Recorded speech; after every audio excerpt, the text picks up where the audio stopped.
नमस्कार दोस्तों। मैं हूं निरंजन कमलेश। तो दोस्तों, जैसा कि आप जानते हैं कि 25 सितंबर को सीजीपीएससी द्वारा प्यून एग्जाम का आयोजन कराया जाना है। तो इसी के संदर्भ में मैं आपके लिए लेकर आया हूं दोस्तों छत्तीसगढ़ समान अध्ययन भाग 12।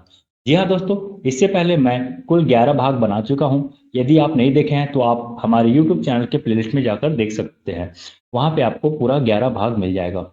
दोस्तों, जैसे कि आप जानते हैं कि जो छत्तीसगढ़ समान अध्ययन है, ये व्यापम के सभी परीक्षाओं में देखने को मिलता है। साथ ही साथ सीजीपीएससी के मुख्य परीक्षा या प्रारंभिक परीक्षा या किसी भी अन्य परीक्षा में भी हमें देखने को मिलता है। तो यह जो अध्याय है दोस्तों, आज का जो सेशन है वो सभी एग्जाम के लिए बहुत ही महत्वपूर्ण है। तो आप तैयारी कर रहे हैं तो सभी एग्जाम को ध्यान में रखकर तैयारी करेंगे। तो दोस्तों, चलिए शुरू करते हैं आज का सवाल। देखिए दोस्तों, ये जो क्वेश्चन है, पिछला क्वेश्चन मैं लिया था तो छत्तीसगढ़ समान अध्ययन भाग 11 में मैं इस क्वेश्चन को सॉल्व किया हूं। और इसमें जो उत्तर जो लिया था, मैं 3 जिला से होकर गुजरती है मैं बताया था। जैसे कि आप जान रहे हैं कि 5 सितंबर से हम और भी नवीन जिला को देख रहे हैं, जिसमें से कुल छत्तीसगढ़ में कुल अब वर्तमान में कुल 33 जिला हो गया है। तो यहाँ पे हम देख रहे हैं कोरिया जिला जो है यहाँ से 2 भाग में बढ़ गया है। यहाँ से हम ऐसा देख रहे हैं, ये कुछ इस प्रकार से है। ठीक है, तो ये वाला हिस्सा कोरिया का है और ये वाला हिस्सा मनेन्द्र चिमड़ी बैकुंठपुर है। तो इस आधार पे अब हम छत्तीसगढ़ में कर्क रेखा गुजरती है। तो इसमें मैं ये बताया था कि 3 जिला से होकर गुजरती है, तो आप 3 जिला नहीं कुल 4 जिला लेके पढ़ेंगे। ठीक है, ध्यान रखेंगे कुल 4 जिला कौन कौन सा। Koriya number 1, number 2 Manendragarh Chirmiri Baikunthpur, number 3 Surajpur और नंबर 4 बलरामपुर। ओके, ध्यान रखेंगे। तो प्रश्न अब देख लीजिए एक बार, छत्तीसगढ़ में कर्क रेखा गुजरती है तो सरगुजा नहीं होगा, कोरबा जिला भी नहीं होगा, जसपुर जिला भी नहीं होगा। तो क्या हो जाएगा इसका सही उत्तर? ऑप्शन नंबर बी, सूरजपुर जिला। ठीक है दोस्तों, तो चलिए, ये तो था थोड़ा मैं आपको अपडेट करा दिया हूं कि ध्यान रखेंगे कि कर्क रेखा अब 3 जिला नहीं 4 जिला से होकर गुजरती है। ठीक, अब अगला देखते हैं। देखिए दूसरा क्वेश्चन। तो आप देखिए यहाँ पे एक मैप भी है, देख सकते हैं। मनेन्द्रगढ़ चिमड़ी भरतपुर। ओके, मनेन्द्रगढ़ चिमड़ी भरतपुर है। ठीक है, बैकुंठपुर नहीं, भरतपुर, ध्यान रखेंगे। यहाँ पे दूसरा जो है कोरिया जिला, ये पूरा का पूरा कोरिया जिला होता था लेकिन अब ये 2 भाग में बढ़ गया है। ठीक है, तो कोरिया जिला है यहाँ पे, मनेन्द्रगढ़ जिला, सूरजपुर जिला और बलरामपुर जिला। तो इस तरह से हम देखते हैं कर्क रेखा यहाँ से गुजरती है। ठीक, कर्क रेखा जो है यहाँ से गुजरती है, इसे आप ध्यान रख लेंगे। और कर्क रेखा जो है 23.5 डिग्री, ठीक है, 23.5 डिग्री उत्तरी अक्षांश को बोलते हैं। ठीक, इसको भी आप ध्यान में रख लेंगे। तो कौन कौन सा 5 नवीन जिला जो है इसे भी हम पढ़ लेते हैं दोस्तों। देखिए सबसे पहले जो बना है, सबसे पहले नहीं, क्रम की बात नहीं कर रहा हूँ लेकिन जो 5 है उसकी बात कर रहा हूँ। ठीक है, एक डिटेल वीडियो बताऊंगा जिसमें आपको सभी 5 जिलों के बारे से बता दूंगा दोस्तों। ठीक है, कौन सबसे पहले गठन हुआ है, किसका स्थापना कब हुआ है और किससे टूटकर बना है। ठीक है, तो पहला याद रखेंगे मनेन्द्रगढ़ चिमड़ी और भरतपुर। दूसरा आप यहाँ पे याद रख लेंगे, यहाँ पे एक जिला और बन रहा है, वो है सारंगढ़। ठीक है, तो यहाँ पे एक जिला बन रहा है सारंगढ़, देखिए यहाँ पे है। तो सारंगढ़ एक जिला बना, ये दूसरा जिला हो गया। तीसरा जो जिला बना है वो शक्ति बना है, ये यहाँ पे है शक्ति। और चौथा जिला यहाँ पे हम देखते हैं खैरागढ़ छुई खदान गंडई। ठीक, खैरागढ़ छुई खदान गंडई, ये चौथा जिला हो गया। और ये 5वां जिला जो है ये हो गया मोहला मानपुर अम्बागढ़ चौकी। तो इस तरह से कुल 5 जिला है जो अभी वर्तमान में इसी माह अस्तित्व में आए हुए हैं। तो ये 5 जिलों को भी ध्यान रख लेंगे, इससे भी संबंधित एग्जाम में पूछा जाएगा क्वेश्चन।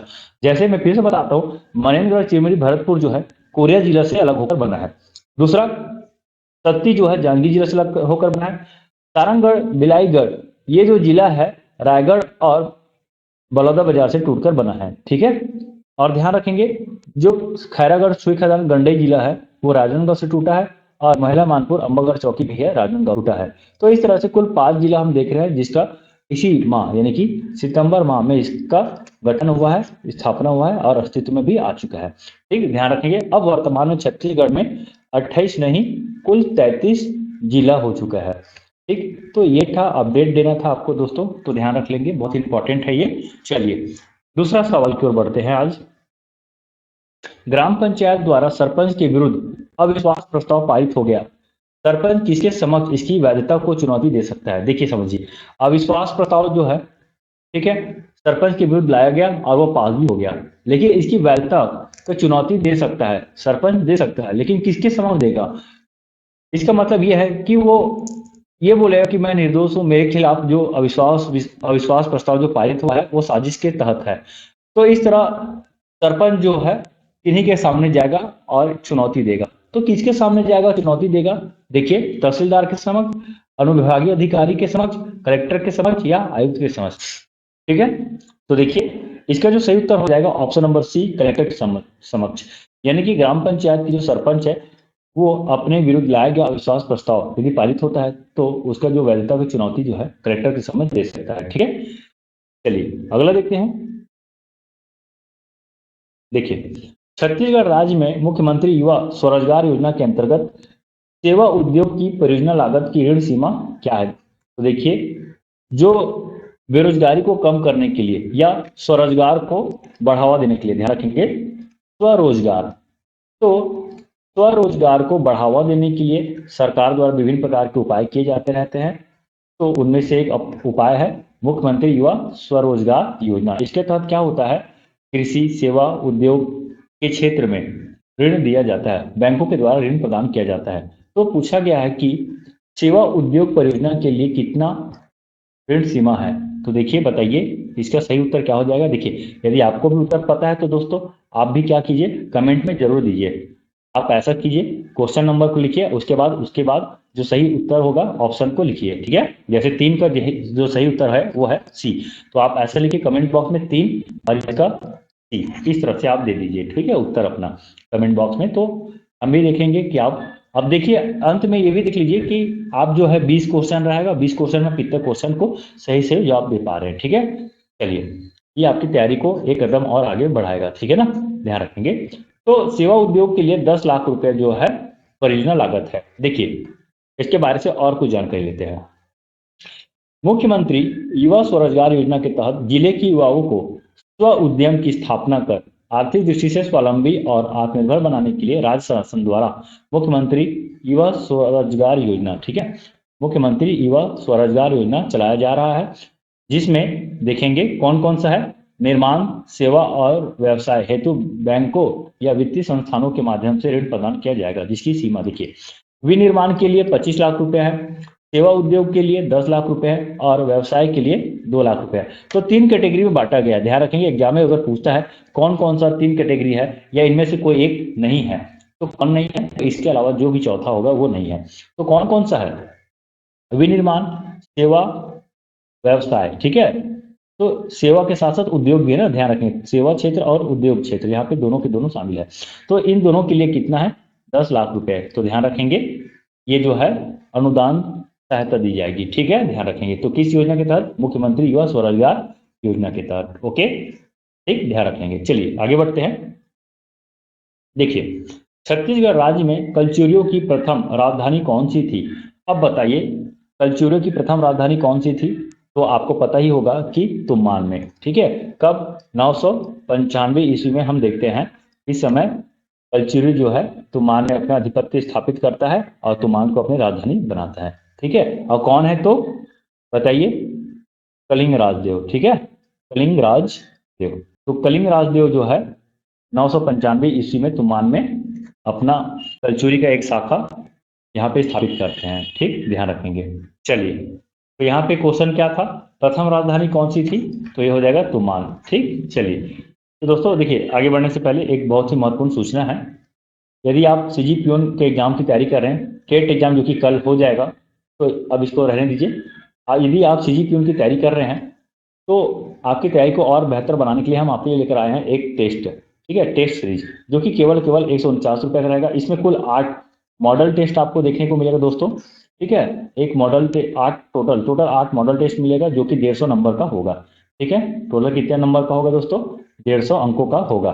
ठीक, और 150 प्रश्न होगा। जैसे कि सीजीपीएससी द्वारा क्वेश्चन पूछा जाना है, जो उनका सिलेबस है उसी पैटर्न पे या मॉडल आंसर आपको देखने को, मॉडल क्वेश्चन आपको देखने को मिलेगा। ठीक है, इसमें देखिए आपको क्या क्या मिलेगा। तो सॉफ्ट कॉपी मिलेगा, मतलब आप इस टेस्ट को ऑनलाइन भी दिला सकते हैं और चाहे तो पीडीएफ को प्रिंट करा के भी रख सकते हैं और पीडीएफ के माध्यम से भी आप टेस्ट दे सकते हैं। तो आपको जैसा ठीक लगता है वैसा आप टेस्ट दे सकते हैं। देखिए, यदि आपको कोई जानकारी चाहिए तो इस नंबर पर आप कॉन्टेक्ट कर सकते हैं और इसका जो लिंक है डिस्क्रिप्शन बॉक्स में आपको मिल जाएगा। तो आप 149 रुपये देकर डिस्क्रिप्शन 149 रुपये देके आप रजिस्ट्रेशन करवा लीजिए, ठीक है। और यकीन मानिए ये तैयारी आपको, इससे आपको तैयारी को बहुत बेहतर, ठीक है, इससे आपकी तैयारी और बेहतर हो जाएगी। ओके, चलिए देखिए क्वेश्चन, कौन सा व्यक्ति छत्तीसगढ़ के लोकमंच नाचा को लोकप्रियता प्रदान करने में अग्रणी भूमिका निभाया है? ठीक है, ध्यान रखेंगे।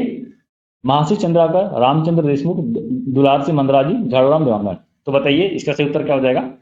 देखिए नाचा के भीष्म पितामह, पहले तो बात याद रख लीजिए, नाचा के जो भीष्म पितामह है तो दाऊ दुलार सिंह मंदरा जी को नाचा के भीष्म पितामह कहते हैं। नाचा के भीष्म पितामह, ध्यान रख लेंगे, नाचा के भीष्म पितामह दाऊ दुलार सिंह मंदरा जी। ओके, तो इसका सही उत्तर हो जाएगा ऑप्शन नंबर सी। चलिए अगला क्वेश्चन देखते हैं। प्रधानमंत्री कृषि सिंचाई योजना के अंतर्गत छत्तीसगढ़ राज्य की कितनी प्रमुख सिंचाई परियोजनाएं शामिल की गई है? बताइए। प्रधानमंत्री कृषि सिंचाई योजना, इसके अंतर्गत जो है ना छत्तीसगढ़ में 3 परियोजना लाया गया है। अब कौन कौन सी 3 प्रमुख परियोजना लाया गया है? ध्यान रखेंगे, इसका सही उत्तर हो जाएगा option number 3, option number C 3। Okay, देखिए कौन कौन सा प्रमुख परियोजना है, तो ये है केलो, दूसरा आरंग और तीसरा जो है मनियारी। तो ये 3 परियोजना है जो कि प्रधानमंत्री कृषि सिंचाई योजना के अंतर्गत प्रमुख सिंचाई परियोजना में शामिल किया गया है। ठीक, तो इसका सही उत्तर हो जाएगा ऑप्शन नंबर सी 3। ओके, देखिए प्रधानमंत्री कृषि सिंचाई योजना, ये जो है आर्थिक सर्वेक्षण 2021-22 के अनुसार है, देख लीजिए। प्रधानमंत्री कृषि सिंचाई योजना अंतर्गत भारत सरकार द्वारा चिन्हांकित 99 महत्वपूर्ण योजनाओं में प्रदेश की प्रमुख 3 योजनाएं देखेंगे। कुल भारत में यदि हम पूरा देश की बात करते हैं तो देश में टोटल कितना है, तो 99 है। ध्यान रखेंगे, टोटल देश में 99 है और प्रदेश में कुल 3 योजना है। कौन कौन सा? केलो बृहद सिंचाई परियोजना, आरंग सिंचाई परियोजना, मनियारी सिंचाई परियोजना। ध्यान रख लेंगे ये 3 है। ओके, चलिए बाकी तो ठीक है, उसके बाद मेन चीज यही 3 है जो पूछा जाएगा, इनको याद रख लेंगे। इसका ये क्वेश्चन एग्जाम में आया हुआ था, सीजीपीएससी के एग्जाम में क्वेश्चन पूछा गया, साथ ही साथ व्यापम के एग्जाम में भी ये क्वेश्चन को देखने को मिला है। ठीक, अगला क्वेश्चन की ओर बढ़ते हैं। छत्तीसगढ़ राज्य में वन आच्छादित क्षेत्र का प्रतिशत है, बताइए। वन आच्छादित, तो छत्तीसगढ़ में मान लीजिए ये 100% है। छत्तीसगढ़ अपने आप में 100% है, तो इसमें हम क्या देखते हैं, वन भी देखते हैं। ठीक है, तो वन का प्रतिशत कितना है, तो वन का प्रतिशत कितना हो जाएगा, तो इसका है सही उत्तर ऑप्शन नंबर बी 43.93%। ठीक है, ऑप्शन नंबर बी 43.93%। ठीक, चलिए अगला क्वेश्चन देखते हैं। इस समाज विज्ञानी ने इस छत्तीसगढ़ राज्य में मुड़िया जनजाति में प्रचलित घोटुल प्रथा का गहन अध्ययन किया। घोटुल प्रथा, सबसे पहले घोटुल क्या है, तो ये एक युवा गृह है। ठीक है, यह एक युवा गृह है जो कि मुड़िया जनजाति में देखने को मिलता है। ठीक है, इसमें क्या होता है, जो युवक युवतियां है यहाँ पे संध्या कालीन यानी कि रात्रि कालीन क्या होता है, वो लोग यहाँ पे अपने युवा गृह में आते हैं और आने के बाद सामाजिक, आर्थिक, राजनीतिक शिक्षा प्राप्त करते हैं। कौन कौन सा शिक्षा प्राप्त करते हैं, तो सामाजिक, राजनीतिक और आर्थिक शिक्षा प्राप्त करते हैं, ध्यान रखेंगे। ठीक, तो यह घोटुल जहाँ पे युवक और युवतियां ही रहते हैं, यहाँ पे युवक और युवतियां ही इसके प्रमुख सदस्य होते हैं और कोई इसका सदस्य नहीं होते हैं। ठीक है, इतना याद रखेंगे आप। चलिए, तो कौन है, तो इसका सही उत्तर हो जाएगा option number A Verrier Elwin. Verrier Elwin पुस्तक लिखे हैं, इनका पुस्तक का नाम देखें, ध्यान रख लेंगे, मुड़िया एंड देयर घोटुल। ध्यान रख लेंगे, पुस्तक का नाम वेरियल एल्विन है, पुस्तक का नाम मुड़िया एंड देयर घोटुल है, मुड़िया एंड देयर घोटुल, पुस्तक का नाम मुड़िया एंड देयर घोटुल है और इनके लेखक है वेरियल एल्विन, जो कि मुड़िया जनजाति पर क्या किए हैं, प्रसिद्ध जो घोटुल प्रथा उसका गहन अध्ययन किया है। ठीक, अगला क्वेश्चन देखते हैं दोस्तों। छत्तीसगढ़ राज्य का राज्य अलंकरण पुरस्कार डॉक्टर खूबचंद बघेल के नाम से किस क्षेत्र में दिया जाता है? तो देखिए डॉक्टर खूबचंद बघेल पुरस्कार जो है राज्य अलंकरण है, छत्तीसगढ़ राज्य अलंकरण है, जो कि 1 नवंबर को प्रदान किया जाता है। किस क्षेत्र में दिया जाता है? ठीक है, तो किस क्षेत्र में दिया जाता है, तो कृषि के क्षेत्र में दिया जाता है डॉक्टर खूबचंद बघेल पुरस्कार। ठीक, अब देखते हैं, देखिए यहाँ पे जो अभी 2021 की बात करते हैं, नवंबर 2021, ध्यान रखेंगे नवंबर 2021 में मुकेश चौधरी, ठीक है, जो कि रायगढ़ जिला से हैं, तो मुकेश चौधरी को डॉक्टर खूबचंद बघेल पुरस्कार प्राप्त हुआ है। ठीक है, तो ये भी पूछ सकता है कि डॉक्टर खूबचंद बघेल पुरस्कार किसे प्राप्त हुआ है, तो इस नाम को याद रख लेंगे, ये भी आईएमपी है। ओके, किस विभाग द्वारा दिया जाता है, तो कृषि विभाग द्वारा दिया जाता है, ये भी ध्यान रख लेंगे। तो किसे प्राप्त हुआ है, मुकेश चौधरी को प्राप्त हुआ है। ओके, तो देखिए क्वेश्चन एक, और इसमें मैं 3 अलग अलग फैक्ट बताया हूं कि किस विभाग द्वारा दिया जाता है, पहला। दूसरा, किसे प्राप्त हुआ, ये कब प्रदान किया जाता है, तो 1 नवंबर को। तो ये सारा फैक्ट है, याद रख लेंगे दोस्तों। मैं आपको बताता हूँ, एक क्वेश्चन लेकर आता हूँ, लेकिन वो एक क्वेश्चन अपने आप में 3-4 क्वेश्चन के बराबर होता ही होता है। ठीक ना, तो देख लेंगे ऑप्शन नंबर सी, कृषि। चलिए अगला क्वेश्चन है, छत्तीसगढ़ विवाह परंपरा, और यहाँ पे क्या है उसका अर्थ ध्यान रखेंगे, सुमेलित करना है हमें विवाह परंपराएं और उनके अर्थ को।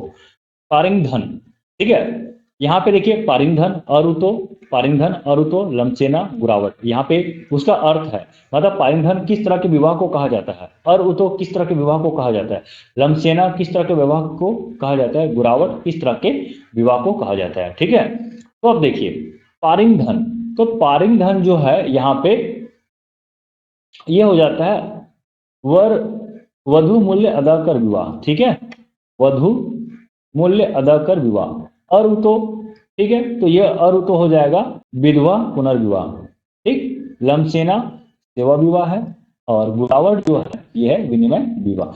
तो इस तरह से एक का क्या देख रहे हैं, 2 देख रहे हैं, तो यहाँ पे ऑप्शन नंबर बी, 1 का 2, 2 का 4, 3 का 1 और 4 का 3। ठीक है, तो ऑप्शन नंबर बी इसका सही उत्तर हो जाएगा। देखिए फिर से बता देता हूँ, यहाँ पे विवाह का नाम है और उसका ये अर्थ है। पारिंगधन विवाह ऐसा होता है, देखिए यह जो विवाह जो है जनजातियों में प्रमुख रूप से पाई जाती है। पारिंगधन मतलब क्या होता है, जहाँ पे हम वधु मूल्य चुकाते हैं। ठीक, अरुतो जहाँ पे विधवा पुनर्विवाह होता है, विधवा पुनर्विवाह को अरुतो विवाह भी कहते हैं। लमसेना विवाह में क्या होता है, सेवा विवाह, जहाँ पे क्या होता है, जो व्यक्ति है, ठीक है, व्यक्ति जो है महिला के घर जाता है और वहां पे सेवा करता है, और उसके सेवा के फलस्वरूप जो लड़की के माँ बाप होते हैं उसका साथ विवाह करा देता है। देखिए ये घर एक है, ये दूसरा घर है, तो यहाँ के जो लड़की है, ठीक है,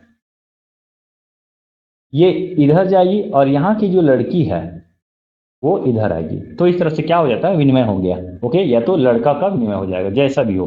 ठीक है, तो इसका सही उत्तर हो जाएगा ऑप्शन नंबर बी। ओके, ये देख लीजिए और भी डिटेल्स है इसके बारे से, बहुत सारा विवाह का प्रकार है। देखिए पायसोतुर गौड़ जनजाति में देखने को मिलता है। क्या होता है पायसोतुर विवाह, तो युवक द्वारा युवतियों को अपहरण कर विवाह किया जाता है। ठीक है, स्क्रीनशॉट ले लीजिएगा दोस्तों, बहुत इंपॉर्टेंट है, विवाह से संबंधित एक क्वेश्चन देखने को मिलता भी है। तो पायसोतु यानी कि अपहरण विवाह होता है, जहाँ पे युवतियों का अपहरण कर लिया जाता है और फिर उससे विवाह कर लिया जाता है। कौन सा जनजाति में देखने को मिलता है, तो गोड़। दूध लौटावा, ये भी गोड़ जनजाति में, यहाँ पे ममेरे फुफेरे भाई बहन के बीच क्या होता है, विवाह कर दिया जाता है। ध्यान रखेंगे, ममेरे फुफेरे भाई बहन के बीच क्या होता है, विवाह कर दिया। गुरावट विवाह जो कि समझ जनजाति में देखने को मिलता है, यहाँ पे वर वधु का आदान प्रदान कर विवाह होता है। देखिए अभी बताया मैं, वर वधु का क्या होता है, आदान प्रदान होता है। हट विवाह भी समझ जनजाति में देखने को मिलता है, यहाँ पे लड़की जबरदस्ती लड़के के घर जाकर विवाह करना। ठीक है, ठीक है, लड़की क्या होता है, लड़की जबरदस्ती लड़के के घर चले जाती है और विवाह करूंगी ही करूंगी बोलती है, विवाह करके दम लेती है। ठीक है, ढुक विवाह, ये कोरबा जनजाति में पाया जाता है। ढुक विवाह, हट विवाह, ये भी एक प्रकार के हट विवाह, जहाँ पे लड़की जो है हट करती है शादी करने के लिए। भगेली विवाह क्या होता है, गोड़ जनजाति में पाया जाता है, लड़की लड़के जो है जबरदस्ती भाग जाती है और विवाह करती है। यहाँ पे थोड़ा देखेंगे, लड़की लड़के के घर जबरदस्ती रहती नहीं, ऐसा कुछ नहीं है। भगेली में क्या होता है, दोनों भाग कर शादी कर लेते हैं। पैडुल विवाह समस्त जनजातियों में देखने को मिलता है। क्या होता है, ये ध्यान रखेंगे, पैडुल विवाह खासतौर पे हमें बैगा जनजाति में देख लेंगे, बैगा जनजाति में देखने को मिलता है। लड़का लड़की के घर बारात लेकर जाता है। ठीक है, लड़का लड़की घर। पठौनी विवाह गोड़ जनजाति में, लड़की बारात लेकर लड़का का घर जाते हैं। ध्यान रखेंगे, यहाँ पे लड़की जो है बारात लेकर, बहुत इंपॉर्टेंट है पठौनी विवाह, यहाँ पे क्या होता है, लड़की बारात लेके लड़का, आमतौर में क्या होता है, आमतौर पर लड़का जाता है बारात लेके, लेकिन इसमें क्या होता है, पठौनी विवाह में लड़की बारात लेकर जाती है। अब देखिए लमसेना विवाह, लमसेना विवाह क्या होता है, वर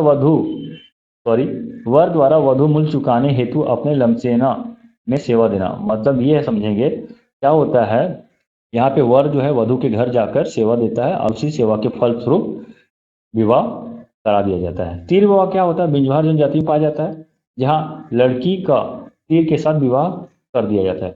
यदि लड़की को कोई योग्य वर नहीं मिलता ना, तो लड़की को तीर के साथ विवाह कर दिया जाता है ना। दिलचस्प बातें दोस्तों, है ना, दिलचस्प बातें दोस्तों, ठीक है। और वो तो विवाह समाज जनजातियों में पाया जाता है, विधवा विवाह होता है, ठीक। गंधर्व विवाह क्या होता है, जहाँ लड़का द्वारा लड़की से विक्षिप्त अवस्था में विवाह किया जाता है। फिर पारिंधन क्या होता है, वर को उपहार स्वरूप सामान देकर विवाह करना, पारिंधन, ठीक है। एक प्रकार का क्रय विवाह है, जहाँ पे वर जो है लड़की वाले को, लड़की पक्ष को क्या करते हैं, धन देते हैं और विवाह करते हैं, ठीक।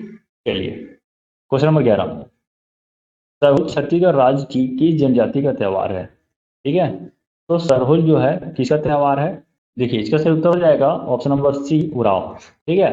एक क्वेश्चन है दोस्तों आपके लिए कि उराव जनजाति का, ठीक है, युवा गृह का नाम क्या है, कमेंट करके जरूर बताएंगे, युवा गृह का नाम क्या है उराव जनजाति का, ठीक। देखिए उराव जनजाति के बारे से, उराव जनजाति मुख्य रूप से सरगुजा, बलरामपुर, जसपुर, रायगढ़ क्षेत्र में निवास करती है। तो ये सर एक क्षेत्र हो गया, ठीक। उराव को धन का उपाधि दिया जाता है, ठीक। युवा गृह का नाम है धुमकुरिया, चलिए बता ही दिया मैं। इसके मुखिया को धांगड़ महतो कहते हैं। देखिए कितना सारा क्वेश्चन आया हुआ है, तो उराव जनजाति बहुत इंपॉर्टेंट है, ठीक है। तो ये सारा चीजें देखिए, अगला इंपॉर्टेंट पॉइंट क्या है, तो उराव जनजाति जो सर्वाधिक शिक्षित जनजाति है। दूसरा, इसके जो देवता है सरना देवी है, जो कि साल वृक्ष में क्या करते हैं, निवास करते हैं, ठीक है। तो ध्यान रखेंगे, साल वृक्ष में फूल लगने के उपलक्ष्य में सरहुल नृत्य किया जाता है, ये भी ध्यान रखेंगे। इसकी बोली है, लोग इसकी बोली है, सरहुल नृत्य करते हैं, ये भी ध्यान रखेंगे, ठीक। फिर कर्मा गीत भी है इसका, ठीक। गांव के प्रमुख को मांझी कहते हैं, ये भी ध्यान में रख लेंगे, ठीक। प्रमुख पर्व की बात करेंगे, खट्टी, सरहुल, फाग, ये सारा का सारा प्रमुख पर्व है। तो ये है फैक्ट उराव जनजाति से संबंधित, जिसे आप याद रख लेंगे, ठीक है। चलिए, छत्तीसगढ़ राज्य के किस क्षेत्र में धातु कला के निर्माण के लिए जनजातियों द्वारा भ्रष्ट मोम पद्धति अपनाई जाती है, भ्रष्ट मोम पद्धति, ध्यान रखेंगे, भ्रष्ट मोम पद्धति, ठीक है। ये धातु कला का एक उदाहरण है। तो ये जो हमें देखने को मिलता है पद्धति, ये हमें बस्तर क्षेत्र में देखने को मिलता है, ठीक है ना। तो इसका जो सही उत्तर हो जाएगा ऑप्शन नंबर डी, बस्तर। देखिए ये 3 शिल्प कला है, इसे आप याद रख लेंगे, धातु कला है। ढोकरा कला, तो ढोकरा कला कहाँ देखने को मिलता है, कोंडागांव में, ठीक। इसके शिल्पकार जो प्रमुख है, ये नाम भी पूछा जाता है ना दोस्तों, ध्यान रखेंगे, जयदेव बघेल, मानिक गढ़वा, इसे याद रख लेंगे। क्या होता है इसमें, धातु की मूर्तियां मोम एवं 6 संयोजन पद्धति से निर्मित की जाती है। तो यहाँ पे मोम का उपयोग किया जाता है, ठीक। अब अंतिम रूप में क्या होता है, अंतिम रूप से निर्मित आकृति को पीतल धातु से ठोस स्वरूप प्रदान किया जाता है। पीतल धातु को पिघलाया जाता है, और पिघलाने के बाद क्या करते हैं, मोम का बना साचा में डाल दिया जाता है, मोम पिघल के बाहर निकल जाता है और धातु उसका आकार ले लेता है, ठीक। दूसरा रजवार भित्ति शिल्प है, रजवार भित्ति शिल्प, ठीक।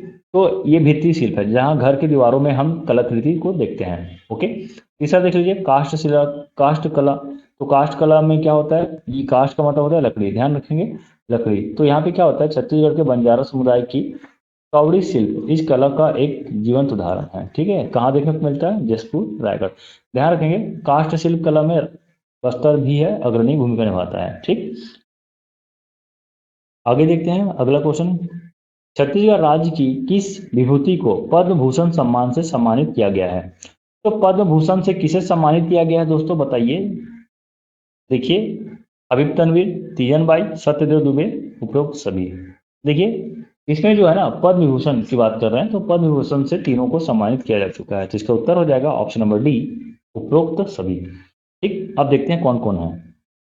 देखिए सबसे पहले जो प्राप्त करता है पद्म भूषण के, वो है हबीब तनवीर। 2002 में हबीब तनवीर को पद्म भूषण से सम्मानित किया गया। फिर 2003 में हम देखते हैं तीजन बाई को, और 2011 में हम देख रहे हैं सत्यदेव दुबे। तो ध्यान रखेंगे, सत्यदेव दुबे, ओके। तो ये 3 हैं, तीनों को पद्म भूषण से सम्मानित किया गया है, केंद्र सरकार द्वारा दिया जाता है पुरस्कार, ध्यान रखेंगे। इसे पद्म अलंकरण बोलते हैं, या पद्म पुरस्कार, क्या बोलते हैं, पद्म पुरस्कार। 3 है, सबसे ऊपर जो शीर्ष पे है वो है पद्म विभूषण, दूसरा पद्म भूषण, और तीसरा जो है पद्मश्री। तो ये 3 है, 3 पुरस्कार जो कि पद्म पुरस्कार के अंतर्गत आता है, ठीक है। सबसे ऊपर में पद्म विभूषण, उसके बाद पद्म भूषण, और तीसरे नंबर पे पद्मश्री, ठीक। ध्यान रख लेंगे। और छत्तीसगढ़ की एकमात्र जो व्यक्ति है, छत्तीसगढ़ की एकमात्र व्यक्ति या छत्तीसगढ़ का एकमात्र व्यक्ति जिसे तीनों के तीनों पुरस्कार प्रदान किया जा चुका है, वो है एकमात्र श्रीमती तीजन बाई। ध्यान रखेंगे, मोस्ट टाइम की क्वेश्चन है दोस्तों। तीजन बाई को पद्मश्री, पद्म भूषण और पद्म विभूषण तीनों से सम्मानित किया जा चुका है। ठीक, ध्यान रखेंगे।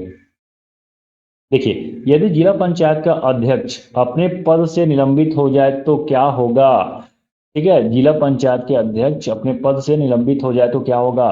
देखिए, ऑप्शन ए उपाध्यक्ष अध्यक्ष बन जाएगा, ऑप्शन बी उपाध्यक्ष कार्यकारी अध्यक्ष के रूप में कार्य करेगा, ऑप्शन सी जिला पंचायत स्थानापन्न अध्यक्ष का चुनाव करेगी, ऑप्शन डी मुख्य कार्यपालन अधिकारी कार्यकारी अध्यक्ष के रूप में कार्य करेगा। बताइए।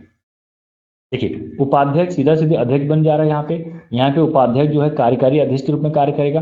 अब यहाँ पे जिला पंचायत जो है स्थानापन्न अध्यक्ष, ठीक है, मतलब एक ऐसा अध्यक्ष का चुनाव करेगा जो उसके कमी को पूरा करे।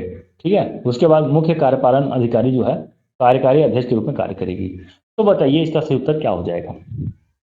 देखिए, इसका जो उत्तर है ऑप्शन नंबर सी है, जिला पंचायत स्थानापन्न अध्यक्ष का चुनाव करेगा। मतलब जिला पंचायत के जितने भी सदस्य है ना, तो ये सदस्य अपने में से ही किसी एक का चुनाव करेगी अध्यक्ष पद के लिए। ठीक है, और वो अध्यक्ष कब तक कार्य करेगा? 6 माह तक कार्य करेगा।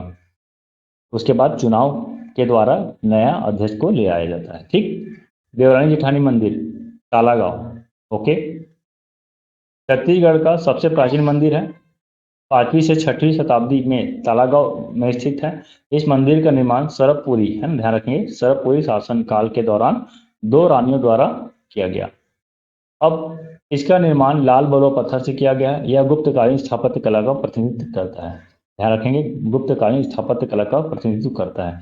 अमेरिकापा तालागांव शिवनाथ और मनियारी नदी के तट पर स्थित है। ध्यान रखेंगे, 2 नदियों के बीच में स्थित है, शिवनाथ और मनियारी। तो देखिए कितना सारा क्वेश्चन इससे देखने को हमें मिल रहा है। तो सारा का सारा इंपॉर्टेंट दोस्तों।